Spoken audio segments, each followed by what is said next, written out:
दीप कमल सहारण जो है वो कुछ जवाब देना चाह रहे हैं। सुरेंद्र राजपूत जी, आपने जितने आरोप लगाए, जल्दी से दीप कमल सहारण, उसके बाद राखी जी आपके पास आ रही हूँ। बिल्कुल, सिर्फ दो ही बातों में जवाब देना चाहता हूं जी। जब कांग्रेस पार्टी के प्रवक्ता यहां पर भी कह रहे हैं कि मैं फिर से वही कहता हूं, तो वो प्रधानमंत्री मोदी जी की बात गलत नहीं है, जिन्होंने इनके गठबंधन को घमंडिया कहा था। हाँ। ये घमंड में डूबे हुए लोग हैं और अहंकार में ही ऐसी बड़ी बोली बातें कर रहे हैं। और रणदीप सिंह सुरजेवाला की स्टेटमेंट उसी तर्ज पर है जब राहुल गांधी ने एक समाज के लिए कहा था कि वहां के सारे लोग चोर हैं, और फिर उनको कोर्ट से उनकी सदस्यता तक गई थी, सजा तक हुई थी। जननायक जनता पार्टी के 18 लाख मतदाताओं के हक में हम हरियाणा के हर जिले में रणदीप सिंह सुरजेवाला पर मानहानि का केस करने वाले हैं इसी सप्ताह। अच्छा, कल 15 अगस्त है, 16 अगस्त को हर जिले में रणदीप सिंह सुरजेवाला के खिलाफ मानहानि का मुकदमा दर्ज होगा हमारे मतदाताओं की तरफ से। चलिए सर, ऐसे ही प्रियंका गांधी के खिलाफ वहां पर मध्य प्रदेश में 41 जिलों तक कल तक की जो खबर थी वहां पर एफआईआर दर्ज हो गई थी। अब आप बता रहे हैं कि हरियाणा के जिलों में आप लोग रणदीप सुरजेवाला के खिलाफ एफआईआर दर्ज करेंगे। बढ़िया है। 24 को लेकर जो चुनावी माहौल है कुल मिलाकर वो साफ नजर आ रहा है किस तरीके से गरमा रहा है। लेकिन राखी जी, यहां पर जो कुछ पॉइंट्स सुरेंद्र राजपूत गिना रहे थे कि साहब क्या हुआ उस वादे का, किसानों की आय दुगनी हो जाएगी, क्या हुआ उस वादे का, अब की बार महंगाई से राहत मिलेगी, वो तमाम वादे तो क्या कहा जाए उनको हवा हवाई नजर आते हैं।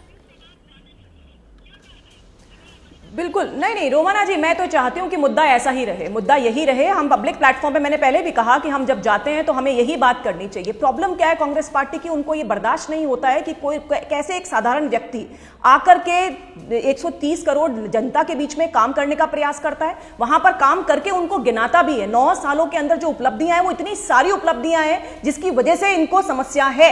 अभी अभी आपने बात करी इन्फ्लेशन लेवल की, मैं पूछना चाहती हूँ सुरेंद्र जी से कि जब 11-12 में आपकी सरकार थी तो इन्फ्लेशन लेवल क्या डबल डिजिट में नहीं था, लेकिन हमने उसको आज काफी कम करने का प्रयास किया है, जो कि वैश्विक बहुत सारी कंडीशंस हैं, चाहे वो वॉर हो, चाहे वो कोरोना के बाद का पीरियड हो। अर्थव्यवस्था जो है वो पहली 5 अर्थव्यवस्था, टॉप मोस्ट अर्थव्यवस्था में शामिल हो गई है। अनुराग भदौरिया जी मुझे भी कह रहे थे कि डिबेट करना सीख लें। सर अच्छा है, आपसे नहीं सीखूं डिबेट करना, क्योंकि सवाल आपसे कुछ और किया जाता है, जवाब आप कुछ और देते हैं। टमाटर लेकर नहीं आए कि आज रेट कम हो गई है टमाटर की।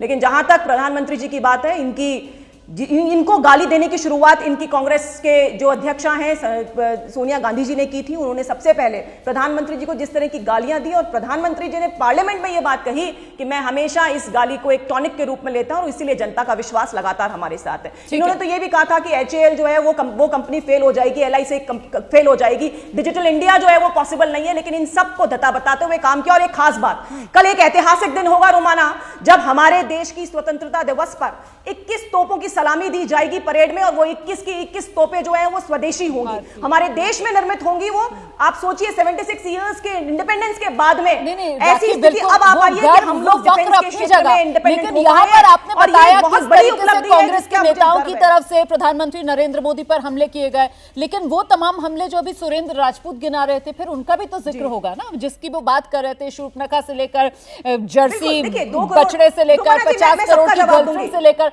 तो ये तो फिर पॉइंट स्कोर करने वाली बात हो गई, क्योंकि इस तरीके के हमले तो दोनों तरफ से ही हुए हैं। तो आप लोग दोनों अपने इस तरीके के हमले गिनाकर एक दूसरे पर निशाना साधकर क्या दिखा रहे हैं? रिक्वेस्ट है जी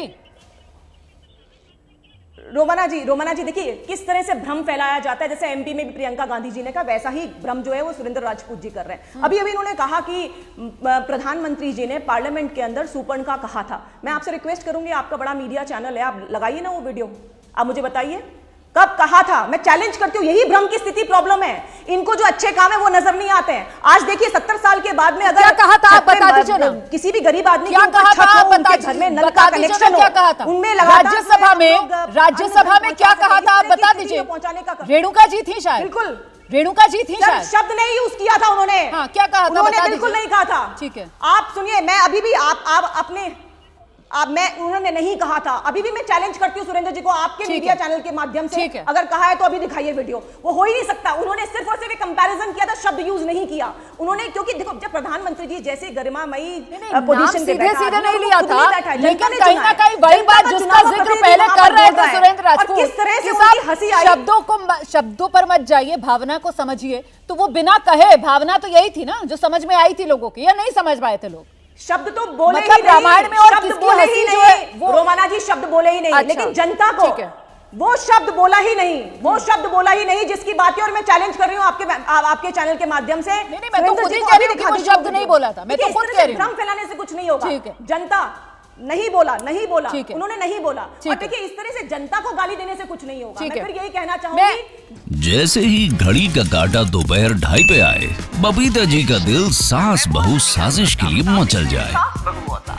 और ये है इनकी बहू, पूरे दिन ऑफिस की टेंशन हो जाए गॉन जब ये करें अपना फेवरेट शो फ्री टाइम पे ऑन।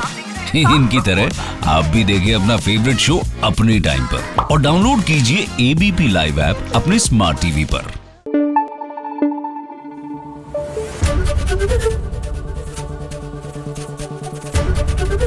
एबीपी न्यूज आपको रखे आगे।